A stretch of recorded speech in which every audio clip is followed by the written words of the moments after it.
I went to Pomerine and presented the prizes for the Irving Burgee Awards. And then I said, okay, I will call Uncle Conrad on the Saturday, because you always think that you have time, right? So the Saturday morning, when I got up, the phone rang, and it was a friend of mine, a former, I think she was deputy principal at the Alleyne School, Carol Bourne. And she called me, and we engaged in conversation. I said to her, anyway, I have to call Uncle Conrad this morning. She said, well, no, Conrad left this morning for Australia. So I missed the opportunity. I landed in Barbados on the Thursday of Thanksgiving. The Friday, I went and did something else, so I did not follow my mind. And the Saturday morning, first thing, he was off, because in those days, I think the Miami flight leaves very, very early in the morning. So I missed that opportunity to connect with him. But he was on his way to Australia to be the keynote speaker at a conference, an international conference.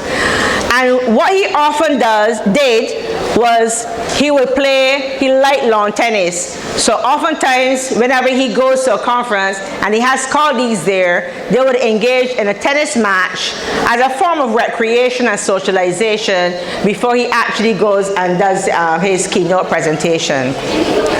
And while he was playing, while he was playing lawn tennis on that morning, he collapsed on the court with a massive heart attack and died. So the government had to fly his body back to Barbados for burial. But I'll tell you one last thing that happened that morning. Conrad Hunte, or Sir Conrad Hunte, was a part of an international body of Christians, and it was called the Moral Rearmament. It has since changed to Initiatives of Change. And what they promoted is that you get up very early in the morning and you hear that inner voice speaking to you.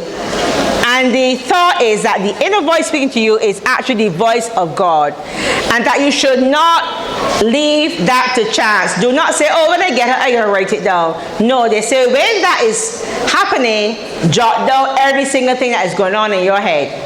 Jot down everything. And I have in my possession the final message from Sir Conrad that were taken on the morning that he died, on the 3rd of December, in the wee hours of the morning, in his handwriting, all the things that God wanted him to do. And it spoke to things like conflict resolution. He had a conflict, or a perceived conflict with Brian Lara. It was a misunderstanding, and he felt that he needed to reach out to Lara when he came back home so that he would quell those bad feelings, etc. A number of things. And one of these days, I will make a copy available to the school so that you can have that as part of your library as well. I also have a copy of the book from Sir Conrad, and this is a copy of Sir Conrad's book, the first book, his autobiography, up until the time that he retired from cricket, and it's called Playing to Win. So it is out of print right now.